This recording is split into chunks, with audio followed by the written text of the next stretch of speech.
There's no easy way out. I just wanna know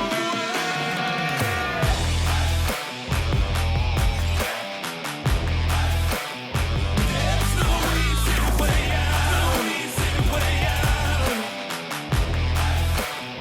I'm not asking for another chance.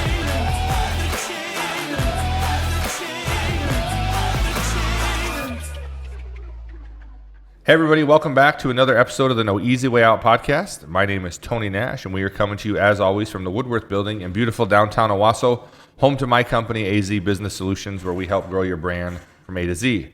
We're joined today by the owner of Stelvio Equity Group, Mr. Mark Devereaux. Mark, welcome to the show. Hi, Tony. Thanks for having me. How are things going in Mark's world today? Very good. Busy. Busy. Yeah. No complaints. Okay. I could complain, but there's no sense in doing that. Yeah.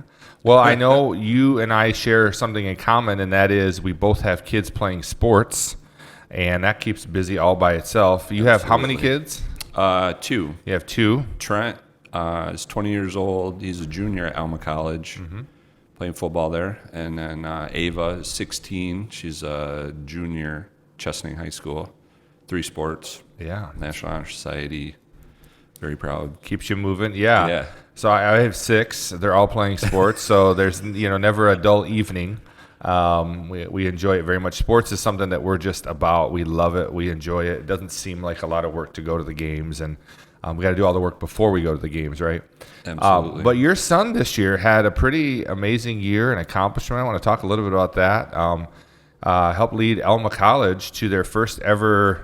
Well, I'll let you kind of describe how far they went, kind of what the run was like, and what it was like experiencing that as a dad. Okay, it was outstanding. So yeah, Trent's playing football up there. He's in the quarterback group. And I'm super proud of his journey because when he came out of Chesaning, he didn't have a lot of accolades, a lot of stats or anything like that. But Alma was saw something in him and took a chance on him. So I've always coached him to, just give effort and give hustle. And I think that's what we're most proud of him for. When he went in as a freshman, they had 8, 9 quarterbacks in his class. Wow. We just talked about cut him in half, get to the top half, get to your A group. So he did that. And that was COVID year, so that was quite challenging. They ended up only playing 2 games that season. So then fast forward to the sophomore year, same thing. These small colleges, they got to bring in a lot of guys. So there's competition there, and you can't shy away from it. So Right. we just talked about do it again, cut them in half, get to the top half. Well, he did that, and third game last year was named the starter. Had a good run. They went 5-5, not where they wanted to be. So as their staff is charged with, they got to make things better and change personnel and things like that. So that's what they did this year. And they came out of the gate just, killing people. And it was pretty fun. Trent faced some adversity. Same thing, do what you can, hustle, effort every day. So work. Yep. By the time midseason come around, he's a backup. To a kid who's very good out of Indiana, and their squad went 10-0 in their regular season. First time the team's ever gone 10-0. They ended up 11-1, first playoff win in program history. Wow. And so, Trent played in quite a few games, had some stats and stuff, but I think it's a great lesson in just becoming part of, do you want to be something bigger or do you want to be the man? Because being the man, maybe limits your success. And Sure. I think it's a lot, I've learned a lot coaching him through those types of things that I can apply to us too, because, we need a team, we need people. And if it's just all about you all the time, that's very limiting. Yeah. And so that was the most fun. Tailgate's fun. Meeting parents is fun. Just being around winners. Yeah. People who want to be there. Well, was a lot of just fun. observing it on social media looked like a lot of fun, you Yeah. know, and to see your kid be able to be a part of something like that and go through that and be a part of that school's history, doing something they've never done, I think that's awesome. Regardless of what role you played in it, I mean, it takes a team, right? And so, you know, seeing you as a dad, being able to enjoy that, I just really, really enjoy. Some of my best memories as a dad are just, you know, coaching my boys and experiencing those. This year, I have a senior again. My oldest son graduated last year. We won a state title. And then this year we have some pretty good players. We lost 6 of our top 7 guys, so it's kind of a challenge. We have some good players, but not a lot of experience. So we're kind of going through some of that early season adversity and trying to determine who's going to step up and be the leader. You know, I'm talking to my oldest son about what it means to be a leader, and of course, nobody gives more effort than that kid, more hustle. He tries, but you know, I'm trying to teach him that leadership is not just about, you know, running the hardest. You know, it's about kind of the culture we're trying to build and getting the other guys to buy into it and to meet his intensity. And so, you know, it's fun. It creates a lot of great conversation. Sometimes it creates a lot of this. I'm sure you had that with your boys. Oh, yeah. You were his coach in high school, you said? And youth. Yeah, okay. And then I didn't coach him in high school. He got beyond me. Yeah. Yeah, but then those conversations that come home, sometimes it creates a little bit of adversity because you're trying to push them, but also creates a lot of good memories. So I find too that when I'm trying to help him through things, it helps me.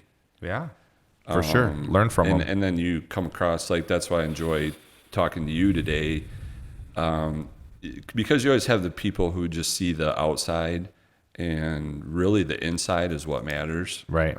in life. I mean, and if you can understand that, it's not about.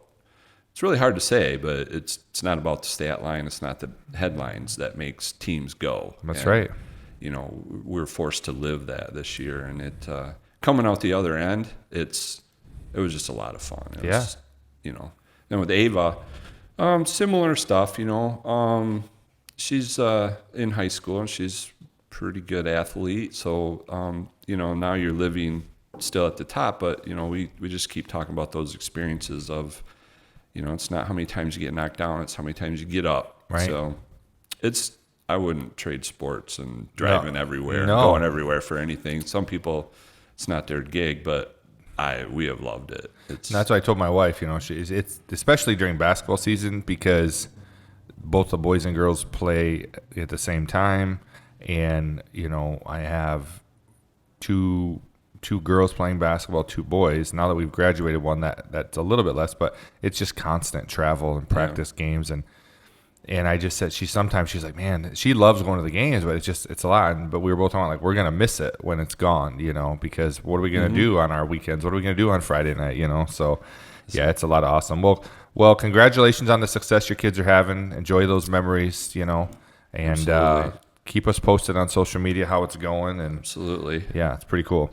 So why don't you tell our audience a little bit about you and what you're up to these days? I'm about me. Sometimes it's hard for me to talk about me. Yeah. I'm 53 years old, just turned 53. Beautiful wife, Kelly. We've been married for 20 years. And then our kids that we've just talked about.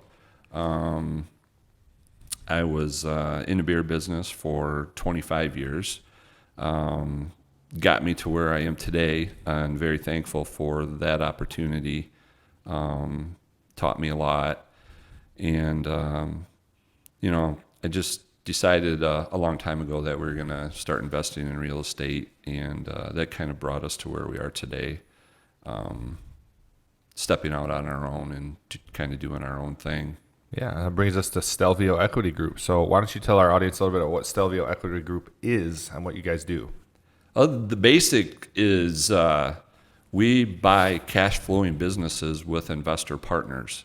In its simplest form, the not so simple words are we're a real estate syndication company, but our vehicle happens to be going and buying multifamily properties. So we identify properties to buy. We put people together that want to invest in those, and then we go acquire them and manage them. We started doing it with the syndication model in 2020-ish, January. We acquired 99 units that year.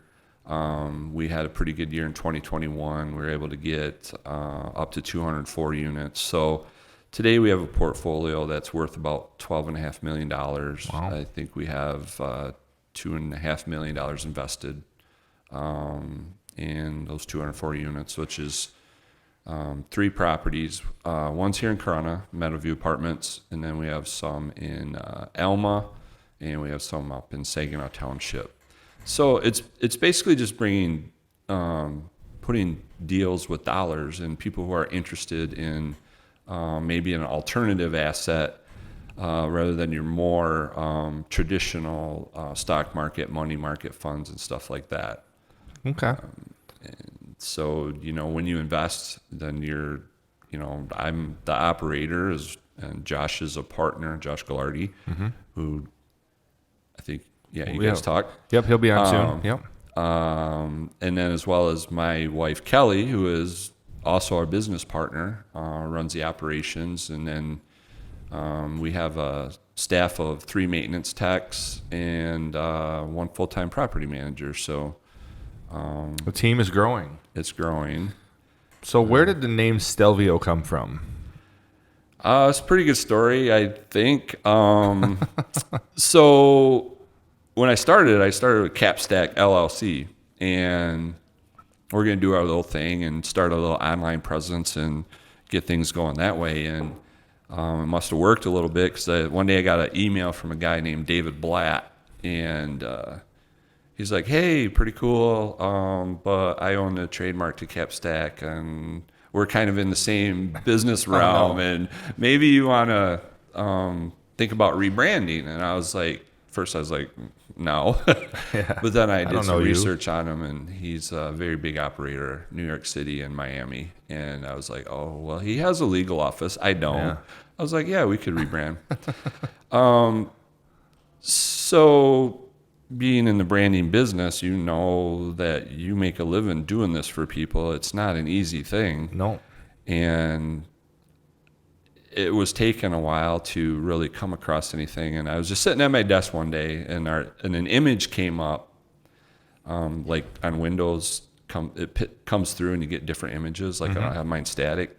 So, and it's this big path, and it's going up this mountain, and it's dark, and it's like, well, I'm like, what is that? And it's the Stelvio Pass, and it's the pass over the Alps in Italy, northern Italy. I was like, oh, that's pretty cool, because I crafted that all into the name Stelvio Equity Group because I didn't want my name. First of all, I don't want to work in the business my whole life, so yeah. I'd like to be able to maybe step out someday. But I like the imagery and I like the symbolism because our path, our journey to the top, is ever winding. Sometimes you go sideways. Sometimes you actually have to go back down to go back up.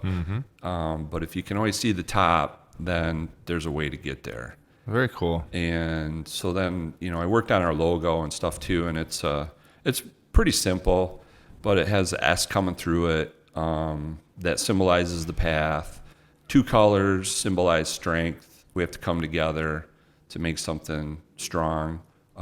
Backgrounds might be different, experiences are different, but the overall main crux of it is bringing people together, and the journey is not always easy. Yeah. But if we keep going, we'll get to the top. I love it, man. It's a strong logo. It's on your shirt there. I think it's excellent. I love hearing the story behind it. That's cool. I mean, to me, every great brand has a good accident. Yeah, but that's how a lot of great brands are created, Yeah. But the fact that it has a meaning, I can totally see it now. So I'm glad we got the opportunity for you to explain that, because that's really, really cool. So whoever did it, who designed the logo? So I worked with Zach Lonsway a little bit on it. Yeah. It's a good logo. It's a Yeah. good logo. You guys did a good job with it, and I think it's a strong brand. I love the colors, everything about it. So who is then the ideal customer? Who are you looking for? Who should be looking for you? So we're small. And that's a difficult question a lot of times because we're trying to grow. Ideal customer is someone who is interested in real estate, probably has some familiarity with real estate, and is interested in passive investment versus active. Because our current models right now, you don't have to do anything. Yeah. Which is good for some people, which is not good for other people. So a lot of people who are the movers and the shakers, they want to be real active. So I don't know that we've narrowed it down to a specific age range or anything like that, but it's somebody who has the capacity and is willing to invest a good amount for up to 5 years or starting at 5 years because multifamily is a long-term game. Yeah. So I guess breaking it down would be, a little bit about real estate. You understand the vehicle. We can add to that education. You have the capacity, and you're willing to tie up your money in an investment for income. about 5 years. Yeah. Okay. So somebody who, and what's the base point of entry as far as dollar amount? Is there, or does it vary? We have a guideline, 50,000. That being said, we have several people who are below that, and we have several people who are above it. So if you have some passive income, you're looking to invest it, something that has a better return than a lot of things you would do through a bank, probably most things you would do through a bank. They should reach out and see what you guys can do. They can also go to your website and get a lot of information there as well, right? Stelvioequity.com. Expanding just a little bit, like the range of people that we work with. People who have maybe an IRA, we can do IRA money. People who have, just like you said, maybe that CD sitting out there that isn't doing anything. But then we also have some pretty high net worth people that can write a check and just say, hey, I like to be diverse, and so this is one of my 10 or 15 that we have going. So Very cool. All right. So what are some things going on now, maybe some things coming up that people, that are interested, listening, should be looking for, or maybe know someone that might be interested? What are some things that you got coming down the pipeline that you're excited about? So the market has changed significantly. For sure. Just in the last 6 months. We're looking for our next deal, and we like to stay local. So that is limiting at times because with our size and our capacity right now, we want to stay local. That being said, we did have a deal going that just didn't work out for various reasons. And just this morning on my way here, I was texting another broker to see, hey, what do we got going? What's going on with that? Yep. So the short answer is we're looking for our next opportunity. What does that opportunity look like? It's we target properties that are what you would consider probably C class. So like, not to get into jargon, but C class is like your working class neighborhoods, opportunity for some improvement, maybe some interior, exterior improvements. And that your average person can live at, not luxury and not distressed neighborhoods. And then we want units that are ranging probably from, in today's climate, about 50 on up to 100. That's about our capacity right now. So we're looking at deals that are in the $3 million to $7-8 million range. And so kind of just expanding on that, how do we do that? Well, some of it's going to be our money from Stelvio Equity Group, but then we go and pair that money with investor, and then we go to a lender, whether it's a conventional lender or a Freddie Mac or something like that, and get that remainder of the balance and go buy the property and operate it. Okay. So you guys, basically you find the property, you, I guess, crowdfund it. You find people who are find people who are interested in that passive investment. You take the money, you purchase the property. Then do you guys then own and manage the property as well? Do the improvements, any of that kind of stuff? Yep. Okay. So you guys are actively involved in the project. So you're very vested in the success of the project. It's not just a a money buy, and then let's see what happens. You guys are doing the things necessary to make the project be successful. And then what is the typical return on investment time that people will start to see some of their mony come back? So there are no guarantees, and Of course, there just are like in no any promises in any of investment. anything. But I can speak to an investment that we did locally. We were paying 9% on that. So, Wow. and I was able to. We were able to roll our investors out of that property in 3 years' time. We were on a 5-year timeline. So, from the standpoint of a great investment, that worked out really great. I mean, maybe the investor didn't want it to be in it for the 5 years, but I think it was a great success because we were able to identify it, get into it, do the improvements that we needed, provide the return for that investor, and then now you've got your capital back, and hopefully you'll reinvest with us. Yeah. Typically, we're trying to get 6% on your cash. So like you put $100,000 in, 6%. We want to pay you annually on that, and then overall, when we're done, we're looking at a double-digit overall return. So how do you get there? You get there by paying down that debt, and then making those improvements, and then so after we've hit that 5-year run. Then if we did nothing else right and we just paid down the debt, well, we got a pretty good gap there that will come back to you in the form of a return at a sale or a refinance. Okay. So when somebody puts money in, are they buying equity in the ownership of the property? And then when they get bought out, essentially, are they getting bought out at the original equity they bought in, or is there a revaluation at the end of the buyout? So when we set it up, there's going to be a structure at the beginning.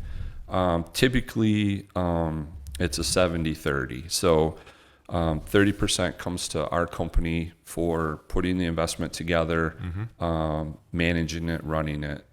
You're buying 70% of that equity. So if we bring 10 people together, you divide up that 70%. If we bring one person in, they get the whole 70. Sure. So then we'll pay you based on a schedule throughout the life on a Determined upon your generally a quarterly distribution. And then so when the sale comes, let's just say we're going to sell it. When the sale comes, the object is we have created equity, and let's say we've created another 100, just for easy math, another $100,000 above and beyond what we're into it for. So there's a $100,000 profit there. Yeah. We're going to split that. So that's where your boost really comes from, not just the cash on cash, but the boost comes at the end in the form of a sale. Sometimes, like the one we have over here, we just did a refinance to get that money back and to provide that boost, and then we were able to keep the asset. So it sounds like a very pretty cool. Yeah, it sounds like a really cool model, and it sounds like a great investment, especially someone that's interested in real estate and maybe doesn't want to take the whole bull by the horns themselves, but wants to be involved in something. It sounds like a great bridge for that. And so yeah, check them out. Check out Stelvio Equity, and we'll talk a little bit more about that going forward. One of the things we always do with our guest is we send them a little questionnaire to just get to know a little bit about them as a person. I think it's particularly in a business like yours, someone that would invest their money with you. It's important they know who you are and what you're about. Absolutely. There's got to be a little peace of mind there. And so that's kind of what this is about, giving you the opportunity to learn a little bit about Mark Devereaux, the person. And so we asked the same 10 questions to everybody. So we'll go into some of your answers were pretty good. So we'll go through this. Favorite place you've ever been? You said in a tree stand in Harrison County, Missouri.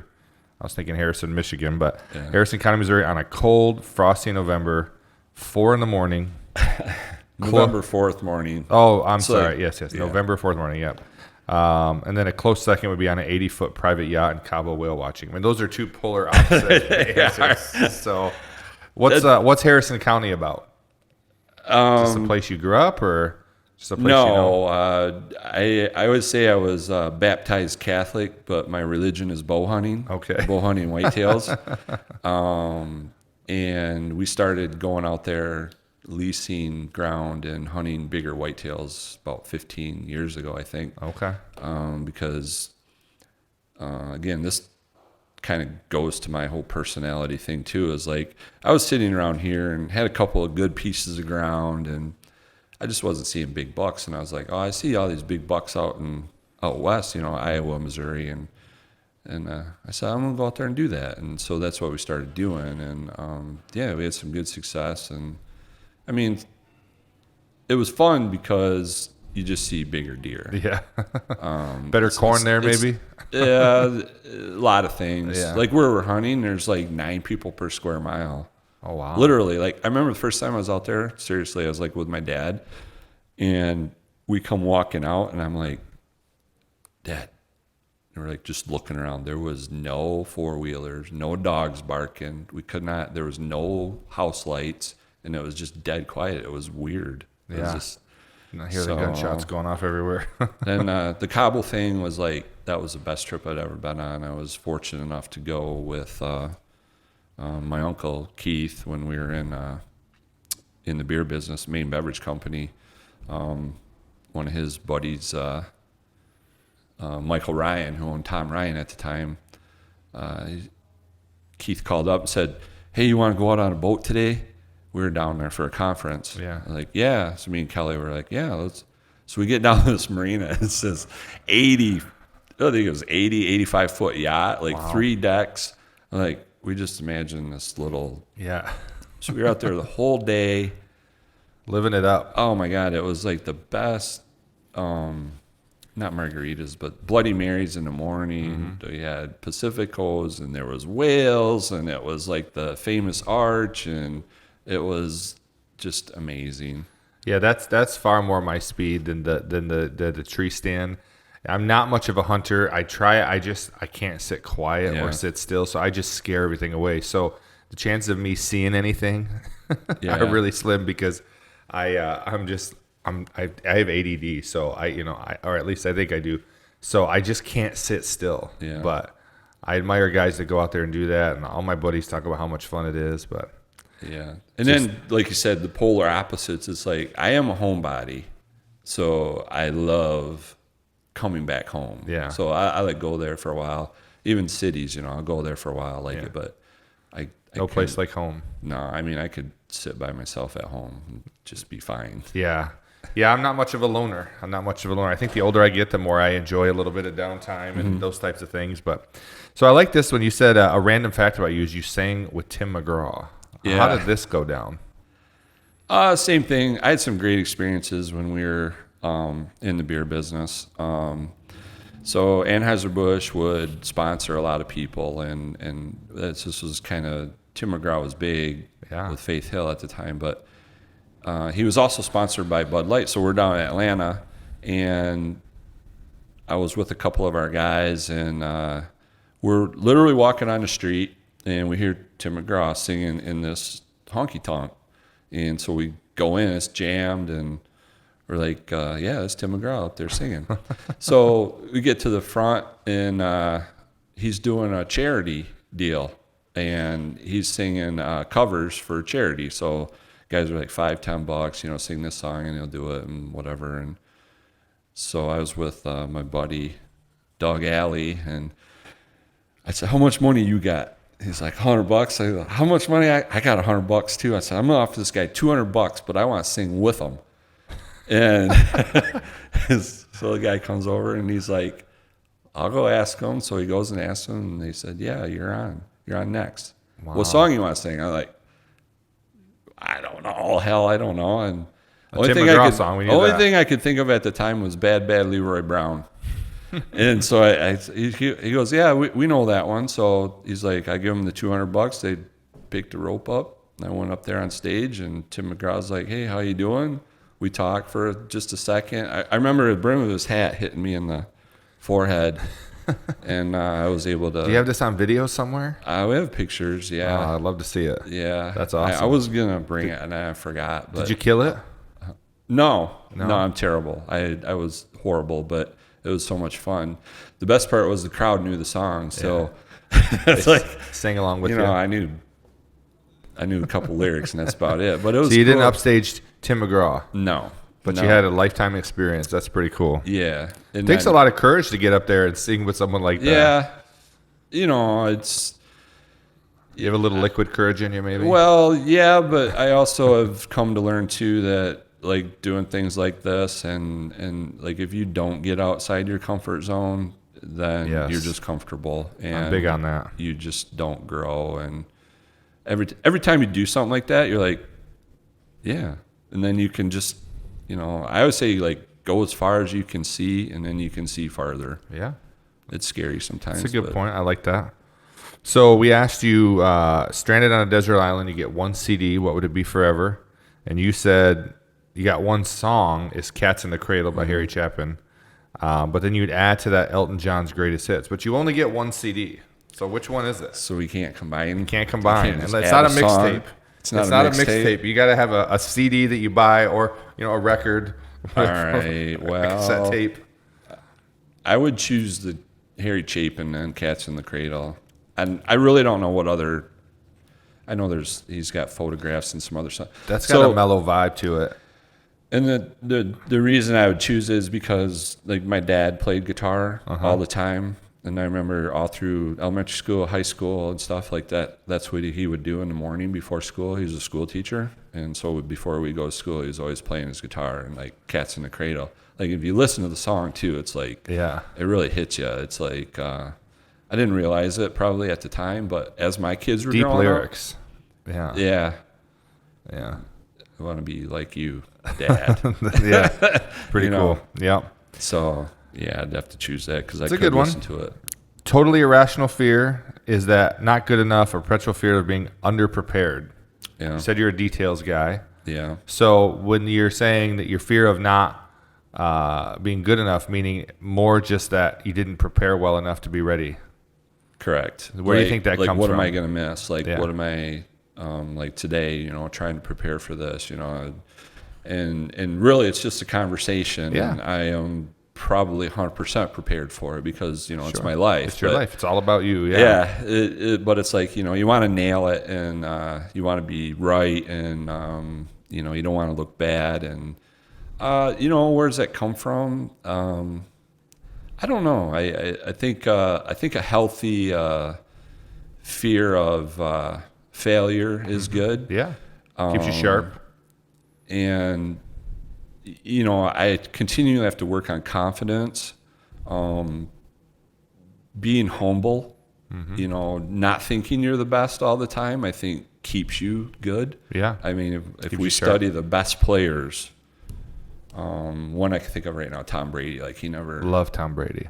thought he was the best. Yeah. Still doesn't today. Yeah. Still works Just at it competes. like Yeah. he's the worst. And I wouldn't say I consciously think about that, but it's like that fear of I don't want to let somebody down. Sure. or not. It's a very perform. common thing. I mean, and in coaching, young student athletes, it's probably the number one thing I come across. That, you'll see a kid like in 6th, 7th grade that will dive for every loose ball and give their guts out on the court. And then the older they get more hesitant to do that because they have this perception that other people are grading them higher or harder. So they don't want to look stupid. They feel like if they don't look right, it's, it's a very real thing to kind of come into this idea that, people are judging me. The first time I did this podcast, my first episode, I watched it back. We recorded it. I had a guest on, and it sucked so bad. I mean, it was just awful. Everything I said, I hated.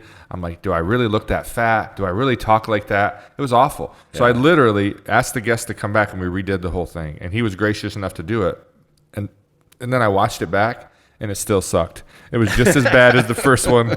And I just said, you know what? I got to put it out there. The only way I'm going to get better at this is just by doing it. And, I'm sitting in my own suite with my own cameras and my own lights, and I'm nervous. Yeah. I'm like, I decided to do this. What am I so nervous about? And it's that fear of like not saying the right things, letting people down. It's very common. But, I just think that what I teach my boys is, there is a good, healthy fear of failure, but not to the point where it doesn't allow you to jump out and do things that you should do. Like you said, step out of your comfort zone, try those things that are difficult. The reason our podcast is called the No Easy Way Out podcast I love it. is Yeah. because I think so many entrepreneurs that I've experienced, they try to skip over all the difficult things, and they look for the easy way out of things, and you just don't have success for that. So it's inspired by that song from Rocky IV. The Rocky movies always inspired me growing up. Yep. You have this guy that's having this internal battle. His wife doesn't want him to fight. It'd be the easy thing for him to just live his cushy life and retire. But he's just the song is just perfect for that moment where he just says, I got to do this difficult thing because it's the right thing to do, and I got to prove to myself that I'm not afraid. For me, I think everybody has fear. Everybody has fear, and there's nobody, even the most confident person, doesn't want to look stupid or look underprepared. But confidence comes from, number one, saying I'm willing to try it. But then number two, like going along with your answer, is being prepared, putting in the work, putting in the practice. So this is a very common thing. And that leads to the next one, which I think is a great example of that. The favorite movie or TV show is Hoosiers. Yeah. It's a great movie, a great underdog story. I love the scene in that movie where Gene Hackman takes him into the gym, the big gym where they make it, and he shows him like the rim is the same height, the goal is the same circumference, the three-throw line's the same. To just realize like it looks bigger, but it's really the same. Right. And sometimes we amplify fear in our mind. Yeah. And so a couple things. One thing I take out of Hoosiers too is I'll make it. Yeah. Like Jimmy Chitwood says, they're going to run a play for the other guy, and he's like, I'll make it. I'll make it. And but the other thing is too is like you say, the bigger and measuring the stuff. Like even in real estate, I remember still buying our first house in 2002, and I called up Countrywide Mortgage, which is no longer in business. And I was so scared. We're buying because I'm working a job, and Kelly's working a job, and we're going to buy this. And I'm scared to take out a $35,000 mortgage, but translate all that from there to today. Right. It's bigger, but it's the same. Yeah. And so if you start just breaking down the fundamentals of real estate, it's bigger, but it's the same. And if you have your fundamentals right and you do everything right, then it's really no different. And actually, it's more fun because it's bigger. And some people, the bigger the risk, the bigger the reward. Well, a lot of people too, they say, "Wow, that's like you say, risky." Like, yeah, it's a lot more, but I think actually with more, there's less risk. Maybe that's a little simplified, but if we have more doors, we have more cushion for the hiccups. Yeah. So. Yeah. Smaller margin of error. So you're actually the second person in the last few weeks that's been on the show that said this would be your favorite meal, and that is the venison backstrap wrapped in bacon, medium rare. We had Nathan Henney on the show, who's the city manager, and he said the same thing. And I don't think that I've ever actually had venison backstrap. I've had venison steaks, and the way they were prepared were not good. They were super dry and thin. I'm sorry. I love venison jerky. I love venison summer sausage. But I told him, I was like, I got to try some of this venison backstrap because the way he talked about how he prepares it and just said it's amazing. So I'm going to have to try it. But wrapped in bacon, medium rare, side of mashed potatoes, sweet corn, 4 prawns, and an ice-cold Budweiser. I mean, that's a well-rounded meal there. Yeah. That's very specific. You got it ready to go. It all. So if you're ever getting ready to go to the electric chair, you know what's getting requested. That sounds like a good meal. I'm going to have someone that knows what they're doing prepare some of that for me. Said that any job in the world would be the one you're building right now. I don't think it's lame at all. I think that's great. I mean, you had a very successful career and stepped away from it to do your own thing, pursue your own dream. I think that's very inspiring and not lame at all. So sometimes scary. Yeah, absolutely. Absolutely. The other job I thought would be really great after I was thinking about it for a minute, a bullpen catcher on a World Series championship team. That's a great job. Yeah. Free access to all the games. Watching front row seats. Getting the guy warmed up, front row seats. That's a great gig. Eating seeds. Probably make a good salary doing that too.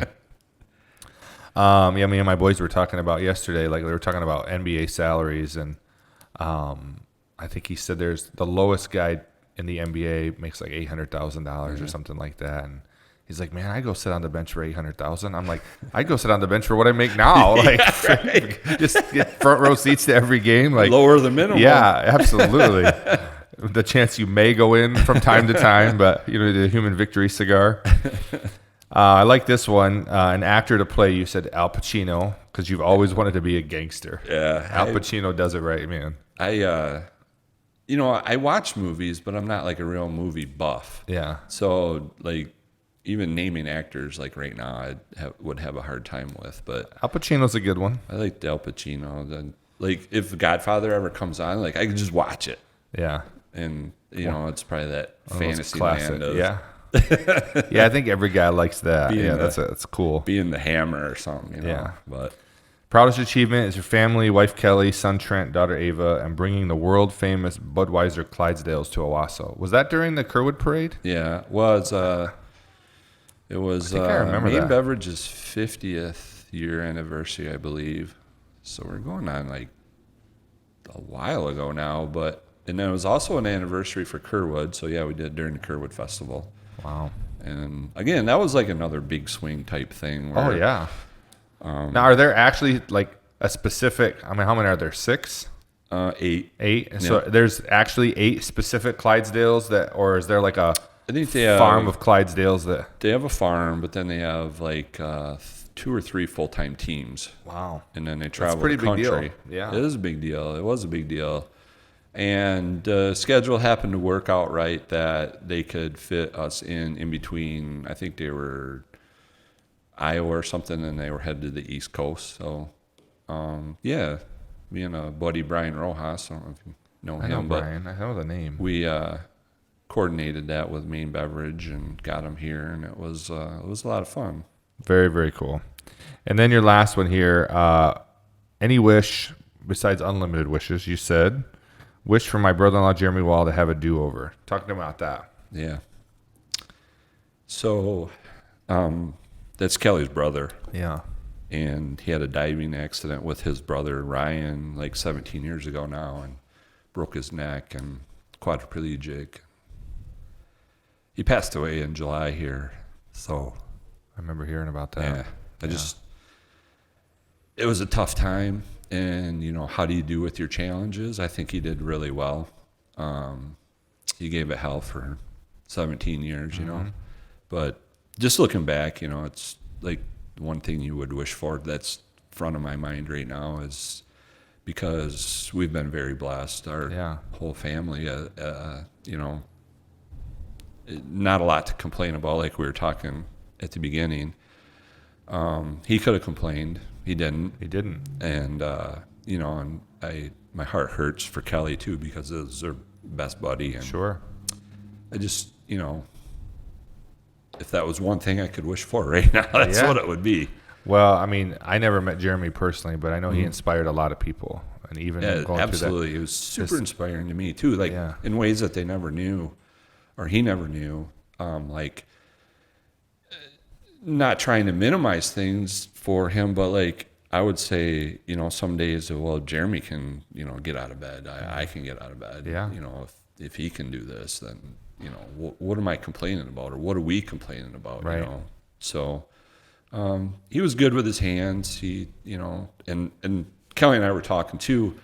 We envision like right now he'd be helping us in our business from a maintenance standpoint. So, it's just, but he was so good to my kids. We inherited his dog, Vinny. It was a pit bull. That's a job by itself. We're pit bull owners, and we have fun with that. But yeah, Well, I think that's a great wish. Yeah, absolutely, absolutely. Well, let's get a little bit. Thank you for sharing those things with us. By the way, it lets people kind of get a good look at the man behind the myth. But let's talk a little about your journey, your professional journey. I know we've touched on it a little bit, but where were you born and raised?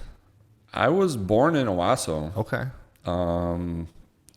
And then I grew up in Twining, Michigan, which is, you got to go north out of Bay City, US 23 to Standish, and then it kind of cuts over heading through Omer and Augray. Well, Twining's up in that area. The thumb?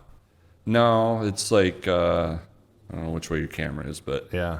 I just gotcha. up Gotcha. around the Okay. bay, north All right. of, you know where Standish is at all? Yeah, ish. Yeah. Ish, Standish. I know what ish. So it's by Omer. Yeah. Omer, sucker capital of Michigan. Okay. Okay. So that's where I grew up. My dad was a high school teacher. Started there, retired there. I had 42 people in my graduating class. Small class D. High school is now closed due to the economic conditions or whatever. And so let's see. I played basketball at Olivet College for a couple of years. Oh, really? My brother-in-law played at Olivet. Had a short little career down there and finished up at Central. What position did you play? I was what would be considered probably 3 now. Yeah. Power forward type guy. Yeah. That would be my other wish, like 4 more inches. Yeah. If I was Oh, yeah. 6'7", I could. That's what I always say, man. I always say if I had, I'd say 6 inches, but, I was much more skilled back in the day. I still can shoot better than Yeah. anyone on my team, but that's about all I got. And I can't do it for long because I start getting out of breath. But, Yeah. a little more height, I think I could have, played basketball at another level. But Yeah. So had fun with that. So then just coming out of college, I studied business and economics, and coming out of college, I had worked for my grandpa there at Maine Beverage for a couple of summers, and he was like, literally, well, you need a job. I was like, yeah, I need a job. So I started working for him, and that's where I stayed for 20. I think I ended up with 25 years in there. And first day on the job, I hand unloaded a wine truck. So we get these semi-load of wine. You had to hand stack it back on pallets, and it was like 90 degrees, and I'm like, what did I sign up for here? But ended up being a great career, great experiences, and I was lucky to have hooked on with them. And and I started investing in real estate about 2002. So in my capacity at Maine, I was eventually made it up to CFO, and I was in charge of our human resources and stuff like that. So I was like one of the guys that brought in a 401k and like, hey, this is a good deal, which it is for some people. But I was like spending money faster than I could save it. And then so when I took that first 30% hit, I was like, how in the heck is this going to work for me? Right. Like, I'm not putting like 70, 60% of my check in my 401. And then, and so I just got onto real estate, and because, I'm not a rocket scientist or anything like that. I don't have, and it was something I could do while I'm working. And so we started there, bought a house, started flipping houses. Corey Shook, really, I mean, she's the reason we're sitting here today. Basically, we had the idea that we're going to flip houses, and so Kelly and I did that. We flipped 8 houses here in Owasso, ended up with 4 free and clear rental properties. So like, oh, and again, bigger, better, right? I don't know, but so we flipped those into a 24-unit apartment complex. Flipped that into, acquired 15 more, flipped that into 99. So we've just been building since then. That's how you do it. Yeah. Step by step. A lot of times people will see like, an entrepreneur experiencing success, and they're like, well, if that guy can do it, I can do it. I know a lot of people have thought that about me because I'm just a simple guy from Owasso. I don't have a college degree. I didn't study business, marketing, any of that stuff, but I just understand how business works and how to grow one. But to get where we're at 8 years has been a long journey, and not just the 7 years we've been open. This started a long time ago where I was, designing logos on the side for people using Microsoft Publisher. And so you just kind of learn and you get better, but there's a journey that comes along with this. And that's why I love doing this show, because I get to learn, what kind of brought people to the point where they're at. Because, the overnight success story is so rare. I think that's one of the troubles with our youth today is they go on YouTube and they see these overnight, someone got discovered on YouTube with their song, or they started a show that just went viral, a podcast, but those are so rare. I mean, it's one in millions, A lot, you yeah. know? And so you have kids like spinning their wheels to try to be this overnight success, thank you, an overnight success, and they don't put in the work, you know. And even those people that probably got discovered overnight probably had a lot of time and effort put into doing whatever they did. And so you get kids that they don't want to do hard work, they don't want to do the things that suck, they don't want to do the difficult things, and they get frustrated with life and and then they compare themselves. Well, this person's more successful than me. Yeah. And that's why I think, like, everyone's got a journey. You got to go on the journey. You got to put the time in, and it will pay off if you put in the work. That is the hard part. And absolutely, like, so I can think of a few people around here locally, you included, that, you know, I'm fortunate enough to know the story. But yeah, they look at, this is a beautiful setup you got here, but Appreciate that. you know, I just didn't get here. No. And, you know, I don't think, it's been difficult at times. Things are always difficult, but I think that you have to go through something to get something. But sometimes I got to remind myself of that too, because it does get hard. Sure. But like, if you just look around at any of these people, and then people on your podcast and everything, it's like, it's just not how it happens, man. You learn a lot more from loss or failure than you do from winning. Try to limit our losses. Yeah, of course, you have to. But the biggest life lessons sometimes are learned more in those moments of. And I don't like the word failure. I always tell people failure isn't failure unless it's final, meaning if you just quit. But anything that, you know, you had a setback and it inspired you to do something more, take the next step, it's part of the journey, man. And so, you know, you learn sometimes a lot more lesson, a lot more growth comes from those setbacks, those moments of defeat, you know, those little losses. You know, obviously none of us are looking to have the big loss, but, you know, those little defeats, those little setbacks are the things that they'll either make or break you. Yeah. I mean, some people, they have that and then they become this better version of themselves, and some people fall under. And I would say a lot of times you don't realize how close you are to success when you quit. Like, you know, just keep pushing forward. If you believe in what you're doing, you're passionate about it, and keep pushing forward. Embrace the suck, embrace the difficult things. And, you know, it will come to fruition. It will happen. Yeah. You just got to. Something I found too is, like, I still struggle with it, is just maybe having one or two or three that you can reach out to that you can have this conversations with, because not everything goes your way. And, like, how do you manage through that? Right. How do you be able to talk about that so people don't think you're a failure, you know, stuff like that. It's just, and that's still a struggle for me at 53 years old. You know, I still struggle with, wow, I wish I would have said something quicker. You know, I wish I would have, reached out to Tony and said, hey, I'm having problems with this, you know. But you just have to understand that everybody has problems. Yeah. Like, we all just 100%. Need to work towards solutions. Yep. And well, again, you go to social media, and I call it the highlight reel, right? Everybody's posting their best day, their best move, their best decision, their new car, their new relationship. And so, like, you go on social media, and it's like one person after the next, it's their best day. Man, I suck. And you're like, holy cow, why is everybody winning and I'm losing, right? And nobody goes on and posts, you know, what they suck at. They post the good things. And so, you know, you have to be careful not to get too caught up in the highlight reel, because, again, it's just one moment in their whole year, and maybe 364 days sucked and one day was good, and that's the day that they posted. You know, they're on vacation somewhere or whatever, and you're like, man, I'm still here in this cold, sucky Owasso. Why am I not on a boat, you know, in Cabo? Right. So, it's just really about staying focused on what you're doing and having your own vision. I'm a really big vision guy. Like, know where you're going. Yeah. That way, when, you know, you feel like you're lost, you can look back at the destination and say, okay, I just got to go back here to get back on the path, you know.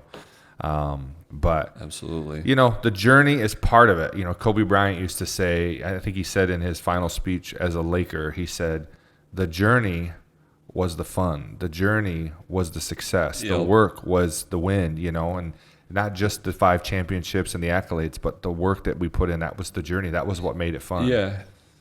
And I I think we don't always realize that. I sure. don't. I don't either. I mean, but hopefully, like me, I like to maybe sit and have a drink at the end of the week or something, and hopefully you can, reflect on the accomplishments because you did do some stuff. You got some stuff done, and then just because it's immediate in my mind, the same thing on the football journey is like, yeah, my kid wants to play more. We want him to play more, but in 10 years, you're going to come back here as a Hall of Fame team, a Hall of Fame teammate. You're going to have teammates doing that. Yeah. Maybe I want my business to be bigger now, but I'm going to look back on everything we've done so far, and we've had some great successes. Right. And sometimes it's hard to focus on that stuff and remember that stuff because I think too, if you're the type that wants to be great, wants to be good, and wants to build, that you're never satisfied, and Right. and so never enough. unfortunately, like Well, and that's why I didn't love it, but I like going through the list that you sent. Yeah. Because it forced me to stop and slow down. Yeah. Yeah, I mean, I think it's important that we celebrate the milestones, celebrate the successes. Sometimes we're just on to the next one, right? We do something good, and they're, okay, we did that, now let's keep going. And you have to stop for a minute and smoke that victory cigar and just, be appreciative of what you just did and appreciate the people that helped get you there and the team and all those things. Because if not, you start to only focus on those little things. I mean, let's face it, being a business owner, a small business owner in 2023 with the economy, with what you have to pay people to be able to live, what you have to pay yourself to be able to live, and what you're able to charge a client, that is feeling the same pains as you are. One of the first things people do as a business when they start feeling the pinch is they'll cut marketing. And I always would say, of course, this is the marketing guy, but I'd say that's not the time to cut marketing. Boost sales, and you do that through good marketing. But that's not always easy because people are like, I got to cut costs somewhere. It's either lay off this guy or cut my marketing budget. And so, you start feeling that pinch, just like everybody else is, and you start to think, man, is this, you get scared, and you get nervous, you get worried. But that's where you got to kind of stay focused on where you're going, one day at a time, put the next foot in front of the others. I know are like one cliche after the next here, but it's really true, and embrace those difficult things. And then I always say this too, remember that thing that made you successful and double down on it. Because sometimes along the journey, we kind of get off what we were really good at from the beginning. We see these other shiny toys and we start pursuing this.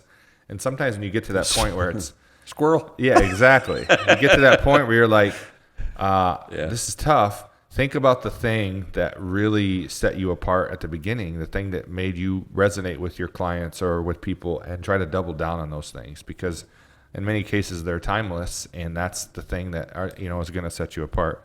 But just don't quit. I guess there is probably a time where you have to hang up shop. You have to put the cleats away, and you got to walk away from it. But in that case, it'd probably be a change versus quit.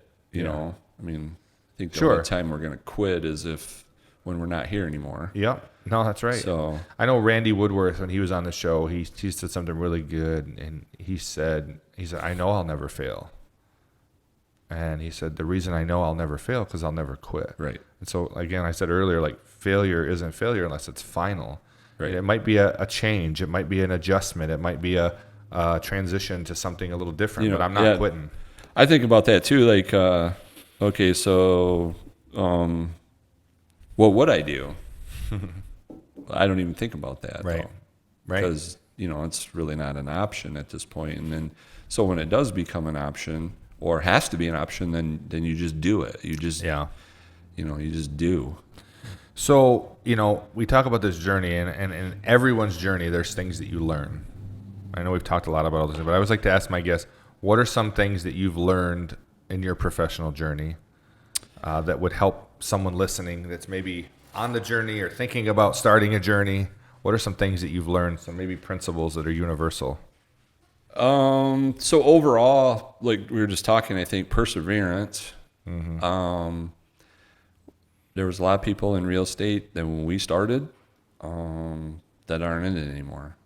So you have to be willing to withstand and have a vision and have a goal. I think another one is like accountability, like being accountable to yourself. And I've found that sometimes easier said than done, especially when you're doing it yourself and you're your own boss. So stick with that. Surrounding yourself with people that if it's not a fit, then change it. Yep.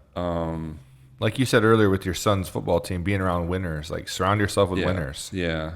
And then I think education too, like not formal education, but like there's so much stuff out there that you can pick up and read. And like Always if you're not educating and changing and reading and staying up to date on stuff, you're falling behind. So my grandpa always used to, it was typewritten, and I still remember it from like probably 2000 or 1999 on our little, if you're not riding the wave of change, you're drowning in it. That's good. So, you don't change just for change's sake, but change is inevitable. Adapt. And if you're unwilling, like I still have people today tell us, I don't do email. Like, well, okay, but so yeah, just basic stuff like that. Yeah. What do you think, in your experience, is the thing that separates successful people from unsuccessful people? And I always say, like, success is different for everybody. You have to determine what success looks like to you. Mm-hmm. Some people it's money, some people it's time, some people it's freedom, some people it's, a big bank account. But regardless of what the success is, there are successful people and there are unsuccessful people. What do you think are some of the separators that is between those two?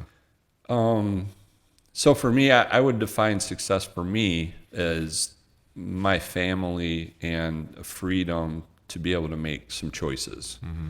And I think in order to get there, you got to have effort, and that effort has to come every day.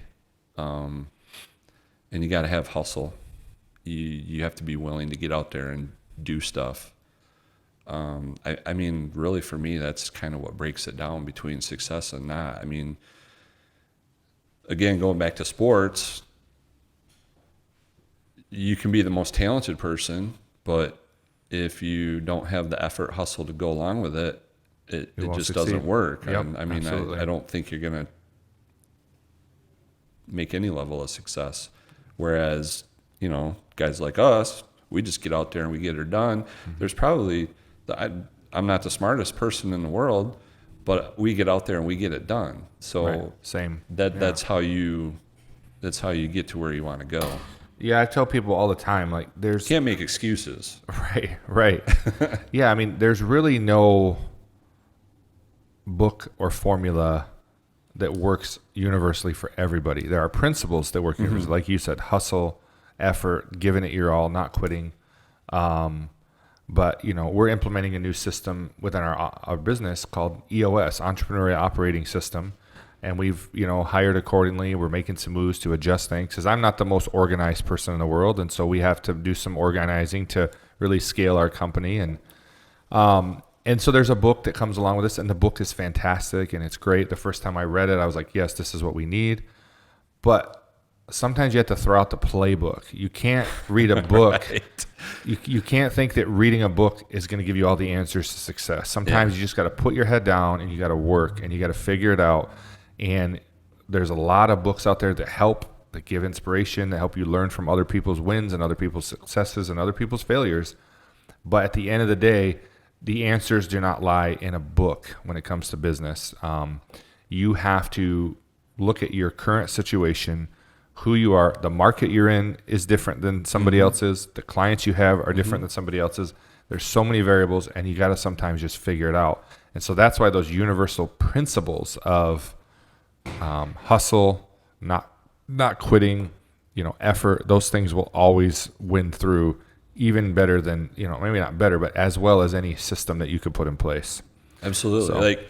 So in our line of work, I've probably read, I don't know, I think I'm over 50 books in the last 3 years, just Wow. based on real estate. But you hit the nail on the head. But if you don't get out there and do it, you're never prepared for everything. Right. So that going back to, I got prepared for that, But if you don't get out there and do it, and you got to be willing to overcome those obstacles that are going to be unique to you all the time. Yeah, and everyone that wrote a Oh, book. you did it this way. Well, you did it that way. Well, yeah, you take all that together, but Yep. Everyone that ever wrote a book wrote it based on their own experience and what they learned and what they have observed. yeah, And again, there's a lot of things to be learned from that. I'm not diminishing the value of reading. I do it all the time, and I try to get better. And like you said, educate yourself, learn. But no book or no person has the answer to your most difficult issues. You just got to be willing to get out there and put in the hard work. And I see guys sometimes get hamstrung and that they have an issue. Well, let's see what the book says. Let's go to the manual. The manual says to do this. And it's like, maybe that's the answer, but maybe it doesn't work for you. Like his or her life experience, business experience might be completely different than yours, and although that worked in their scenario. And the other thing is too, knowing your personnel. We have different people with different personalities that work with us. All my employees are creative. So I got graphic designers, web designers, videographers, people that do printing, all of these things. And so the creative mind is so much different than what I dealt with when I was in the hotel business. There is a very task oriented, clean this room in this amount of time. Here's the steps, and it's the same. So you can teach that to about anybody. But you can't just teach graphic design to anybody. And what motivates a creative might be different than motivates somebody else. And so you have to understand who your people are and how they tick and how to get the most out of them. And that's why I say some of these things, I think people hurt themselves when, they look at a self-help book as the Bible. This is my guide, and so those things have their place, but those principles of hard work, effort, and determination, not quitting, those are universal. yeah. And I think expanding on it just a little bit is I don't know if we talked on team, but I mean, no man, no woman is an island. Mm-hmm. You're not going to go anywhere without a team. And this goes back another sports. I was fortunate enough to hear Tom Izzo speak at Tom Izzo. Right after, let's see, I don't remember when they won their you already know the answer to the one question. I don't remember when they won their championship in basketball. It was 2000. Michigan State? Yeah. I think their last one was right around 2000, yeah. But anyway, I'm a Michigan fan, but I love Tom Izzo. I was going to say, I'm a Michigan fan too, but great basketball coach, great guy, great leader. Was fortunate enough to listen to him speak after that championship, within 2 years. And the room was very small. And he talked about how his team was able to win that. And then he talked about, obviously, the players, his coaching staff. But then he talked about his admin secretary, his athletic secretary, his maintenance staff that propped the doors open for those guys to shoot extra hours. They all got rings, And that's one lesson that I have learned throughout my careers is you're only as good as your people. Right. And I don't like saying your people. We're only as good as our team is. Yeah. And, some people can work on our team, some people can't. But you just keep, I can't get to where we want to go without a team, without somebody over there managing right now while I'm able to do this. But that all works together. There's no one that is more important than the other. And sometimes that's hard for people to comprehend, to understand. Well, I think it's key that, one of our core values here is gratitude. And the reason it is, I think gratitude is is a very undervalued, character trait. I used to do a lot of management training when I worked in hospitality. And what I would tell managers is, if you view your people as your minions, the people that are here just to do the job that you don't want to do, to fulfill a role so that you can go sit in your office and drink coffee, if that's how you view them, they'll perceive it, and you're never going to get the most out of them, and you're not going to really be successful, because services, products, ideas, that's not what builds a business. It's people that build a business. And so when you can truly value and are grateful for the people that you have, like I realize that this thing is, although it's my brainchild, and I thought of it and kind of came up with it, I would not be here today if it weren't for a lot of people that helped get me here. And even people that don't work here any longer were instrumental in helping us get to where we needed to go. And so, not having that sentiment as a cliche, like, oh yeah, I value my people, but really have an appreciation for the people that helped get you where you are, it's a game changer. And hopefully you'll be able to convey that to them, and your people will see it. And when people realize they're appreciated and valued, they'll do more, and they'll feel like they're part of something bigger, Yeah, I think you can make bigger, and some people would argue that bigger is not always better, but I mean, you have to get to a certain scale in anything you're doing. Yep. And it's the same way, in our business is, we're just trying to bring like-minded people together that, hey, maybe you could go buy a duplex on your own or a fourplex, but we're able to buy this big property that, is going to take some of the risk off the table for everyone. And, you don't have to do a lot because our team is going to handle it. Yeah. So I learned that. It took me a minute to learn that, because when you're young and ambitious, you think, it's all about you. But when you can get to that point where, like you said, gratitude and servant type leadership stuff, your success rate just exponentially just goes through the roof. Well, one of my favorite quotes is, people don't care how much you know until they know how much you care. Right. And that has never been more true than with your people that are close to you. And when people know that you truly care about them as individuals, and you care about their livelihood, and you care about them being able to provide for their families, and it's not just about what have you done for me lately, then they will work harder and they will do more for you. And when they see that you're stressed, or you're in your time of, they're going to feel that with you and try to help you through it, and not just like, well, it's not my job, know. And so I think that's very, very important. Well, I appreciate you being willing to share all these things with us and share your journey and share your experience. I know people watching, will learn a lot from this. But we want to move to a segment as we get close to the end here. We call it Say It in 60. We try to squeeze the last few ounces of wisdom out of our guests. We give you 10 rapid fire questions in 60 seconds. There's no wrong answers. They're your answers. Okay. So if you get them all right, or if you get them all answered in 60 seconds, then you win. That's it. No participation trophy, but you're just a winner, right? But there's no way to lose, right? There's no way. Well, if you don't get them all. Yeah, that's exactly right. Oh. So do you have 60 seconds on the timer for me? Are you ready? Yeah. All right. The timer starts now. What is a must-read book? Think and Grow Rich, Napoleon Hill. What is a daily habit everyone should do? Give effort. What is your favorite podcast? No Easy Way Out. Michigan or Michigan State? Michigan. What is your why? My family and the ability to make choices. Apple or Android? Apple. What is your favorite quote? No excuses. What is a must-binge TV series? I don't know if it's TV. Ozarks on Netflix. That's a good one. What is success to you? How much time do you got? 10 seconds. What is success to you? I just go back to it. My family, my kids being successful, and the ability to make choices. All right, just in time. Good job. He did it. He's a winner. He's a winner, everybody. He did it.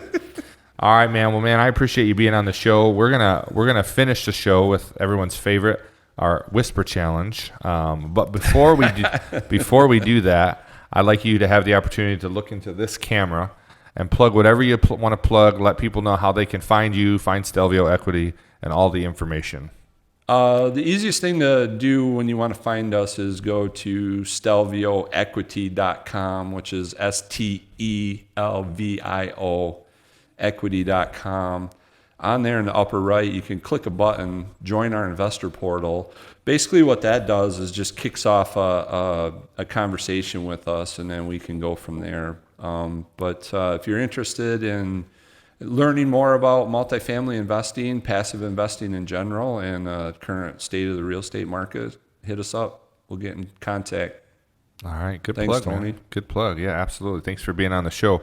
So we're gonna do this. Have you seen the Whisper Challenge before? Yeah. Okay, so you know what you're getting into here. Yeah. We're gonna go 2 rounds.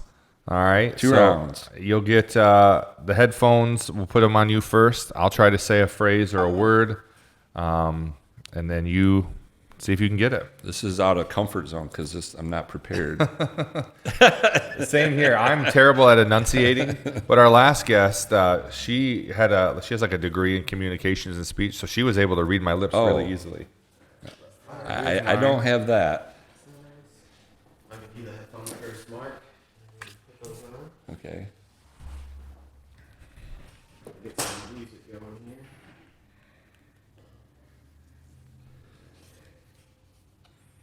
AC/DC. All right. Never can go wrong. Making it, you. There you go. I love it. I love it. You ready?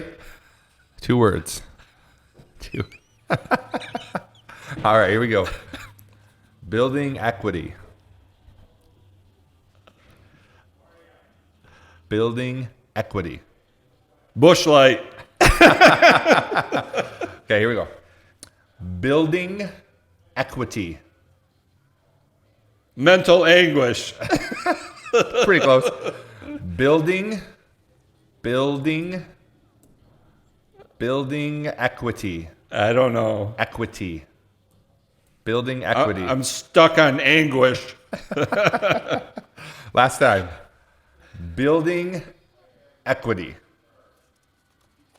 Building equity. Building equity. There you go. Okay. All right, you got it. That's mental anguish. All right, that's what I was thinking. I'll take those. That's what I was thinking. It's close, right? It's mental anguish. Oh, shoot. All right. You got me some music here? Oh, wow. What do I do? Pick one?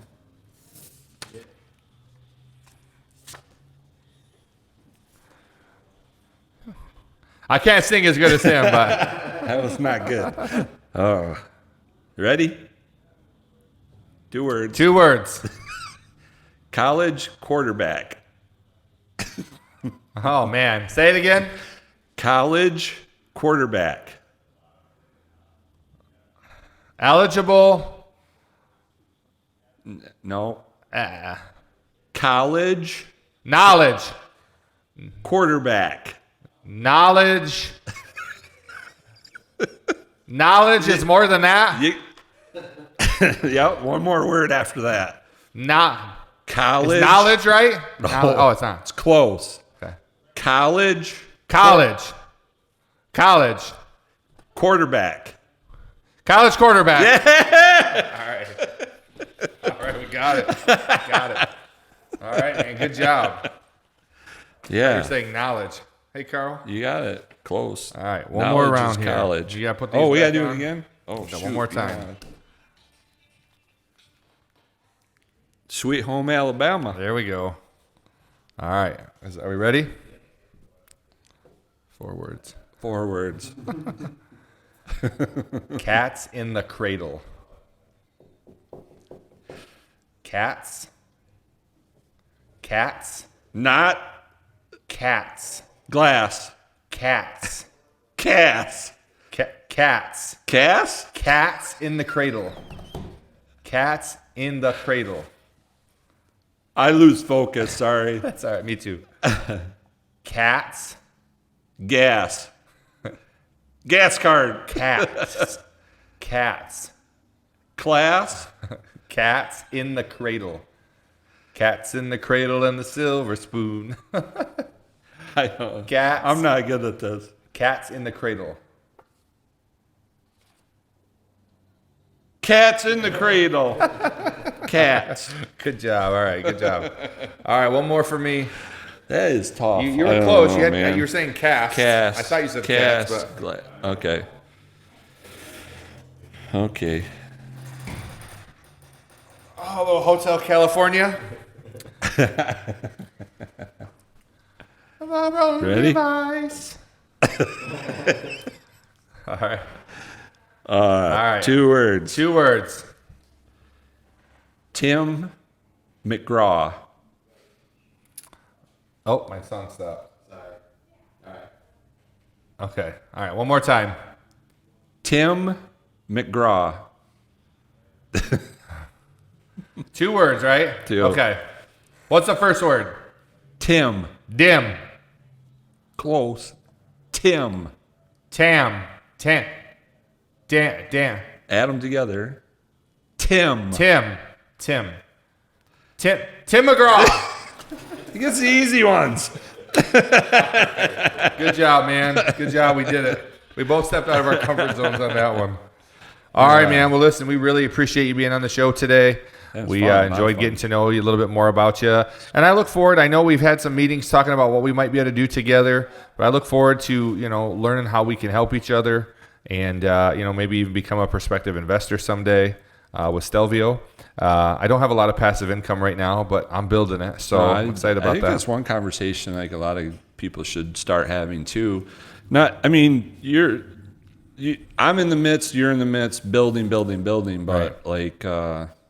at some point you don't want to work forever. Maybe you do, I don't know. No, I do not. At least put your money to work for you. And that's where we don't connect with some guys sometimes either, because they're like, no, everything's in this, everything's in that, and so I got to keep building, which is great. But we just provide an alternative to possibly sticking it in the money market or something like that. So yeah. Well, cool. let's stay in touch. Let's see how we can enjoy each other's journeys as we move along, and let's see how we can help each other. And again, I appreciate you being on the show today. Yeah, man. thanks a lot. Appreciate the opportunity. It's Thank fun. you. Thank you very much.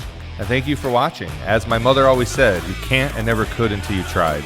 So go out there and try something great, my friends, and don't take the easy way out. We'll see you next time.